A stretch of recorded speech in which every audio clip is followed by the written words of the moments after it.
upcoming 2024 election is right around the corner and will potentially change America for the foreseeable future. Being a young teenager brought up into this world is terrifying.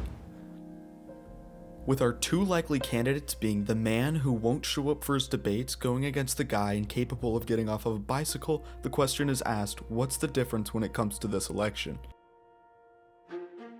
The difference is that Paul Dans and the Heritage Foundation have been creating a plan to reconstruct the American federal government from the inside. With the amount of supporting organizations in the 80s, there is a sufficient amount of resources to carry this out.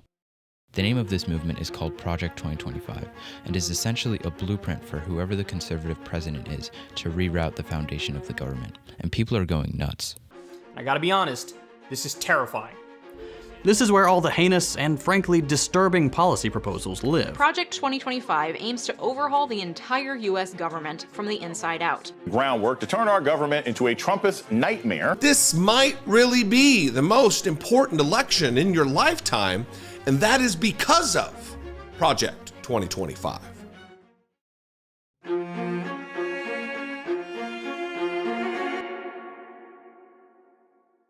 This project is split into 4 ideas: the policy, the presidential personnel database, the training, and the playbook.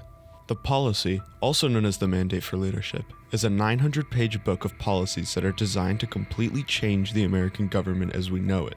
Pillar number 2 is the Presidential Personnel Database, with the purpose of finding applicants to work for the presidential administration directly.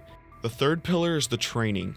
This will provide these applicants with a one-of-a-kind educational and skill-building program designed to prepare and equip future political appointees now to be ready on day one of the next conservative administration. And finally, there is the playbook. This idea is to bring in people from all over the country to DC and is described as a concrete transition plan for each federal agency. Pillar number 4 will provide the next president a roadmap for doing just that. So you may ask, what changes could we see as a result of Project 2025? What the Heritage Foundation and a number of other conservative organizations are doing here is trying to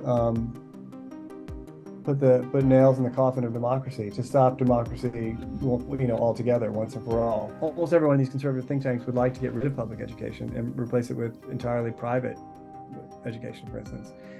You have people who want to open up national parks to oil drilling or to timber harvesting or to mining interests or whatever, and you could go down the list. You can think of a lot of things that the federal bureaucracy as it is protects the American people and protects public property and protects our things that we hold in common, in the common good. Conservatives at the kind of more radical end of the spectrum would like to eliminate public goods and turn that into private goods for private use for people who, for corporations and for wealthy interests. So Project 2025 is not only this policy agenda laid out in the Mandate for Leadership, but it's also this training operation and vetting operation to get potentially thousands or more candidates prepared to serve in the next right-wing administration.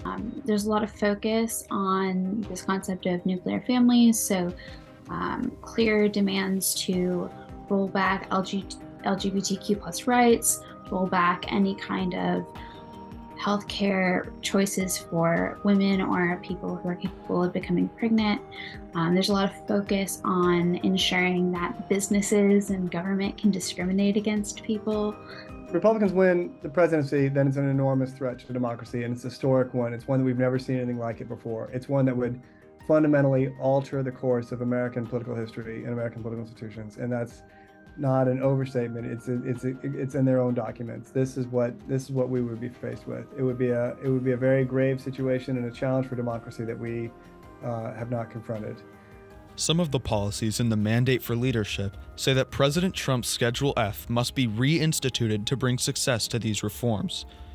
Schedule F is a way for the president to assess federal employees and, quote, remove their employment and union protections. This will act as a way for the conservative president to remove federal employees who replace them with the personnel being trained at Project 2025. We are at an historic turning point.